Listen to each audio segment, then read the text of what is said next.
Hello students, welcome to your mathematics class. Today in this video, we will learn about the chapter data handling. So now in this video, we will learn how to organize the given data in a systematic manner so that we can draw meaningful conclusions from the data. So for that, we will prepare frequency distribution table. Now what is frequency distribution table? When the given data is arranged in tabular form showing the frequency of different observations is called frequency distribution table. What do you mean by frequency? The number of times an observation or a particular class occurs in the given data is called the frequency of the observations or a particular class. Now let us see how to represent a frequency distribution table from the given data. Look at this example. The number of members in 20 families of a township are 6, 8, 4, 3, 5 and so on. Here total number of observations is 20. So here we have to prepare a frequency distribution table for the given data. Now before making a frequency distribution table, first we have to write down the minimum observations and maximum observations of the given data. If we observe the data properly, the first number is 6, 8, 4, 3. Here 3 is the minimum. Out of this 4 observation, again 5, 6, 7, 4, 3, again 3 is minimum. Then 5, 6, 4, 5, 4, 3, 3, 6, 4, 3. So out of this all observations, we can see that the minimum observation is here 3. Similarly, if we observe this observations given data, then here we can see that here 8 is the maximum number in this given data. So the maximum observation is here 8. Now to make a frequency distribution table, we make a table with 3 columns which is already shown here. The first column shows here the number of members in a family. The second column shows the tally marks which helps to find out the number of frequencies of each of the observations. And the third column shows the number of families. That is here in this column we will get the total frequency of each of the observation. So now let us proceed with the given observations. So the smallest observation is here 3. So we begin with the first column with 3. That is the number of members in a family when the number of members in a family is 3. So let us see how many times it occurs in this given observation, given data. So let us circle them. Here 3 occurs how many times? 1. Then again it is second times. Again third times. Fourth times. And at last fifth time. So total number of times the observation 3 occurs here is 5. So here we will put 5. The first row, by observing the first row, we can say that there are 5 number of families which having 3 members in a family. Now move to the next number, that is 4. Let us cross that number 4. How many times it's occurring in this given data? 1, then 2, then 3, and another times it's here 4, and also another time is here 5. So we draw one line which is diagonally intersect them. Another number is there 4, that is 6. So the number 4 is occurring here 6 times. Now let us move to the number 5. We make a box with this number 5. So 1 time, then in the second row 2 times, then 3 times. So it's occurring 3 times. Now we move to the next number 6. Let us make a triangle with this number 6. 1, 2, 4. So it's occurring 4 times. 1, 2, 3, 4.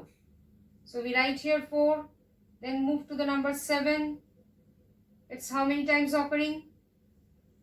1. Only 1 time. Then move to the next number 8. It's occurring how many times? Only 1 time. So in this way, we get the total number of families of each of the observations. That is, when the number of members in a family is 3, the number of families is 5. When it is 4, it is 6. When it is 5, it is 3. When it is 6, it is 4, 7, 1, 8, 1. So if we count this all frequencies, then it will give 18 plus 2, that is 20. So we get the total number of frequencies here 20, which is same as the 20 families. So that means our representation is correct. So in this way, we can represent a frequency distribution table from the given data. Now, let us do another example that construct a frequency distribution table for the following data of weights in grams of 30 oranges. You can see this number shows the weights of oranges, the weights of 30 oranges, which is measured in grams. So, we have to make a frequency distribution table from this given data. So, before that, first we will write the minimum value of the observation and maximum value of the observation from the given data. So here if you observe all the rows, we will find that 30 is the minimum number here. The number 30 is minimum. So the minimum value of the observation is 30 gram, because here each of the observations are the weights of oranges, which is measured in grams. Similarly, the maximum value of the observation is here. We can see that 85 is there. Before that, there is no 90 is there. So we will consider that the next maximum value of the observations will be 85 gram. So now we make a table which is already drawn here, and the weights in grams of 30 oranges, the different weights are there. If you observe this data, we will see that 30 grams, 35 grams, 40 grams, 45, then 50, 55 grams, 60 grams, up to 85 grams are shown here. Now we have to find out that how many numbers of oranges are there in each of these weights. So when the weight of a orange is 30 gram, then how many numbers of oranges are there? So let us find out that how many times the number 30 is occurred in this given data. This is first time in the first row. In the second row, there is no 30. In the third row, there is also no 30. In the fourth row, there is 130 is present. So, we can write it here 2 times it's occurring. When the weight of an orange is 30 gram, there are total 2 oranges are there whose weights are 30 grams. Now, let us move to the next weight, that is 35 grams. So in the first row, there is no 35 is present. In the second row, there is no 35 is present. But in the third row, 35 is present. So 1 is there. And in the fourth row, there is also no 35 is present. So only 1 orange is there whose weight is 35 gram. Move to 40 gram. So again in the first row, there is 1 number is present, which is 40 gram. So again in the second row, 1 more is there. Then in the third row, another 1 more is there. In the fourth row, there is no 40 is present. So here it will be 3 times. Now move to 45 grams. We just cross it in this way. This is 1 time. Then there is no number is present. Then in the third row, again it is present. And in the fourth row also it is present. So again it is occurring 3 times. Now move to 50. How many times 50 is occurring here? In the first row there is no 50. Second row there is no 50. But in the third row there is a 50. So we make a circle. And in the fourth row there is no 50. So we write it here 1. It is occurring only 1 time. Now move to 55. So how many times it is? Let us make a triangle. 1, then only 2 times it's occurring. So 1, 2. So the number of oranges will be 2. Move to 60. How many times it's occurring? Let us make a rectangle with the 60. 1. In the second row, again 2, 3. Just make a 3 lines. Then in the fourth row, there is again another 60 is there. So 4 line is there. So they are total 4. Now move to 65. In the first row, there is no 65. In the second row, there is a 65. And in the third row, there is a 65. And in the fourth row, there is no 65. So we get 2 times. Now move to 70. It is 1 times here. In the second row, in the third row, no 70 is present. Again, it is occurring 1 times. Move to 75. It is occurring how many times? 1 times, 2 times. No, 1 more 70 is present here. Here also 1 more 70 is present. So 70 is occurring 2 times, not 1 times, 2 times. And 75, in the first row 75 is present. In the second row 75 is present. In the third row there is no 75, but in the last row there is 175. So we get 3 times. Then move to 80. It is not present in the first row.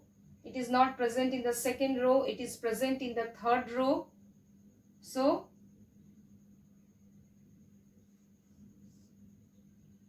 it is present in the fourth row also. So it is occurring 2 times.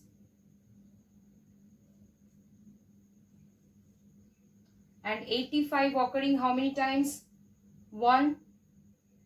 This is 1. This is 2. Then it's 3 times, 4 times, and 5 times. So 85 is occurring 5 times. 1, 2, 3, 4, 5. So these are the all. This table shows the number of oranges when the weights of each of the oranges is 30 gram, 35 gram according to their weights, and how many number of oranges are there, this table shows. Now if we count the number of oranges which is shown in the third column, we will see that the total sum is coming here 30, which is same as in the question, that is that there are total 30 oranges whose weights are shown here. So that means whatever number shown here, it is we have got the correct answer. The total sum, we got the correct answer. So this is the required distribution table of the given data which is shown here. Now if we observe this frequency distribution table, we can see that here the number of observations is large and the table is too long. So to overcome this problem, if we divide the given data equally into small groups, then these groups are called class intervals or classes. So when we arrange the given data into groups, then we call them as grouped data. So now by taking equal classes, for example in this table 30 to 40, 40 to 50, where in the class interval 30 to 40, where 40 is not included, 40 is not included, we can also present this given data, which is also known as grouped frequency distribution table. Now let us see that how we will get that table. So now by taking equal classes, that is from 30 to 40, 40 to 50, 50 to 60, 60 to 70, 70 to 80, 80 to 90. Here the maximum value of the observation is 85. So here we consider up to 90 and the minimum value is 30. So we start from 30. And here in each of these classes, that is from 30 to 40, the 40 is not included. Similarly 40 to 50, the number 50 is not included. 50 to 60, 60 is not included. So in this way we make the classes. These are called class intervals. So the left number is called lower class limit, lower limit, and the right number is called upper class limit. The difference between them is called the class size or the class width or the size of the class interval. Here the difference in each of the cases are 10. So in this way, by taking equal class intervals, we can represent the given data, which is already shown, and this table is called frequency distribution table, as it is as the data are shown in grouped. So it is called grouped frequency distribution table. Now here just already the table is shown. You can just check that how we are getting this all numbers. The right hand side, this third column shows the frequency. So if we consider from 30 to 40, that means we will not consider the number 40. So if we consider the first row, that how many numbers are there, 130 is there, then 40 we will not consider. In the second row there is no number is lying between 30 to 40. In the third row again 35 is present, so we consider 35 in this first row, and so second number is there. So again in the third row 30 is present, so we are getting total three numbers which are lying between 30 to 40. So the number of oranges, so here in between 30 to 40 there are total 3 oranges. If we consider the second class interval, that is from 40 to 50, if we see the first row, 45 is present, that is 1, then 40 is present, so 2, then again in the second row 40 is present, so 3 number, then in the third 45 is there, so 4 number, then again 45 numbers, and in the last row 45 is present, so total 6 we are getting. So there are total 6 oranges whose weights are lying between 40 to 50 grams. So in this way we can complete the table. So after doing this, we can find the sum of this all frequencies what we got here, that is 9 plus 3 we get 12 plus 6 18 plus 5 we get 23 plus 7 30. So we are getting the total sum here as 30, which is same as in the question, that is 30 oranges. We have seen in the previous table also, which we call them as ungrouped frequency distribution table, because the observations are not in the form of group. So we can see that if we compare both the tables, so this in this way, if we do the observation, if we do the table, so it will take less time. So in this way we can make a table with the given data by making groups if required, or if it is given in the group, then also we can make a table. So in this way you try some questions which is given in your book. I hope all of you understood whatever discussed today in this video. So thank you all of you and have a nice day.